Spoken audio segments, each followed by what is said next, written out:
The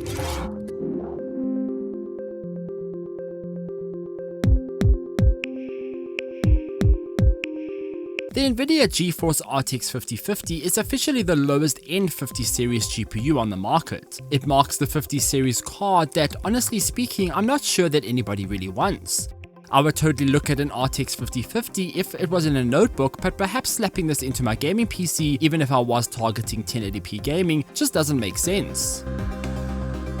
But the new RTX 5050 GPU is here, and Gigabyte sent over the gaming OC model to test out. The card comes with 2560 CUDA cores, a 20 GB per second memory clock, a core clock of 2632 MHz, which is slightly higher than the reference card of 2572 MHz, and it comes with 8 GB of GDDR6 RAM. Believe it or not, but this 5050 includes 3 fans and requires a 550 watt power supply. If you ask me, I think we're at a stage that if a GPU can survive without 3 fans, given how efficient Gigabyte cooling already is, it should only have 2 fans, and it should be a small form factor card. I can't see why brands keep making larger GPUs just because they don't want to class them as small form factor. They really should be smaller and just have 2 fans. Speaking of which, the card's dimensions come in at 280mm long, 117mm wide, and 40mm thick. It weighs 701 grams. It requires one 8-pin PCIe power connector and comes with 2 HDMI 2.1b ports and 2 DisplayPort 2.1b ports. The GPU then has a TGP of 130 watts, which is a subtle power draw, and the one PCIe cable should be enough to power the card even if you do some slight overclocking. When it comes to the design, the Gigabyte GeForce RTX 5050 gaming OC follows the traditional gaming OC lineup, meaning it looks identical to the other GPUs I've reviewed this year from the brand. Be sure to check out the full playlist of these cards on the channel.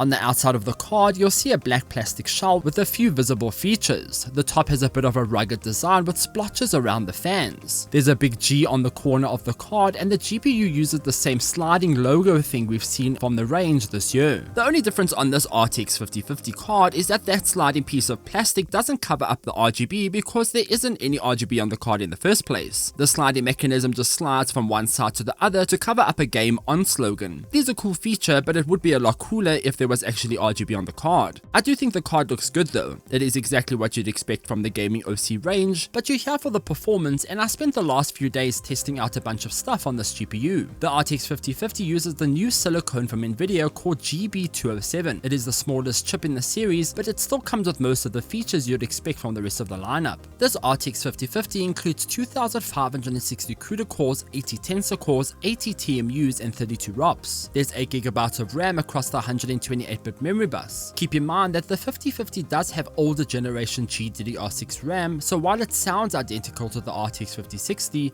it really isn't on par. This GPU also uses a PCI Express 5 X8 interface and not the X16. This really isn't an issue given how the card simply can't produce enough to warrant the higher interface, but again, it shows that perhaps this desktop variant of this card might just be a waste. As mentioned, this Gigabyte variant operates with a slightly higher factory overclock than the reference model card. Essentially, the RTX 5050 is targeting 1080p gaming, but even then, that claim is questionable. With 8GB of RAM, it still doesn't make this GPU very future-proof, even for 1080p. I kind of worry how long this card will stay relevant for if you do end up getting it. With that being said, I ran some benchmarks across a number of games. My full PC build includes the following components.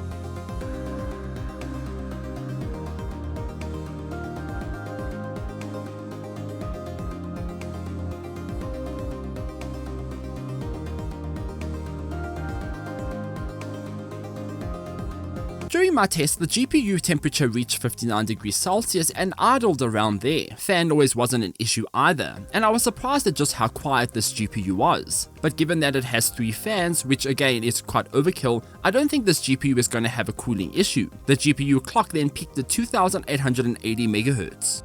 I kind of have a love-hate relationship for this RTX 5050 after my tests. In a way, the results show some great 1080p performance. However, at the same time, this card kind of pushes me more to say that if you're spending money like this on this GPU, you might as well go pick up an RTX 4070 or RTX 4060 second hand, because those are relatively better. Sure, you won't get DLSS 5 on those 40 series GPUs, but I'm still not blown away by the lineup of DLSS 5 exclusive games. On paper, this GPU falls behind the RTX 4060, which is NVIDIA's slowest GPU in the 40 series range. That isn't saying a lot. It is noticeably better than the RTX 3050 of course, but picking up an RTX 4060 second hand, which is likely a lot cheaper, seems like more of an attractive solution here.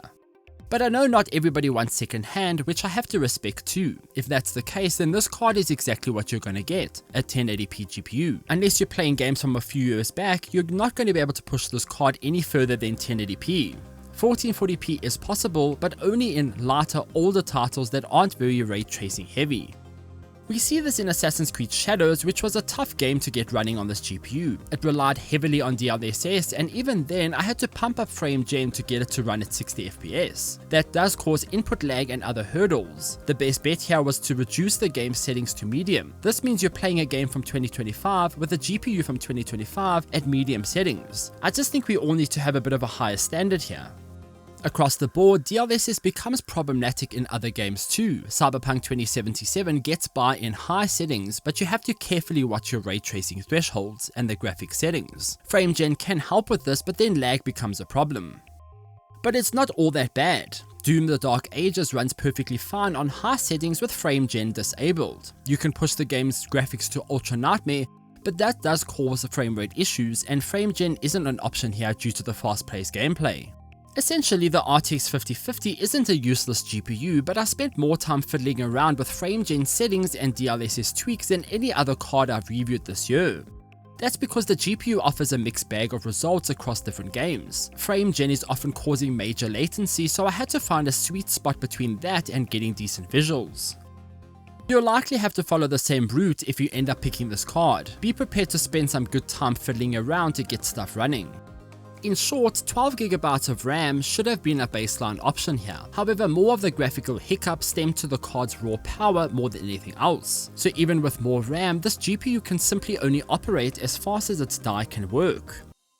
I just still think that this RTX 5050 should have been exclusive to notebooks, where users are expecting 1080p games and are used to compromising visual settings to get games running smoothly. So those are my thoughts on this Gigabyte RTX 5050 gaming OC. Are you looking to pick the card up? Let me know in the comments down below. While you're here, be sure to check out my other GPU reviews on the channel, and once again, huge thanks to Gigabyte for sending this card my way to review. Until next time, farewell.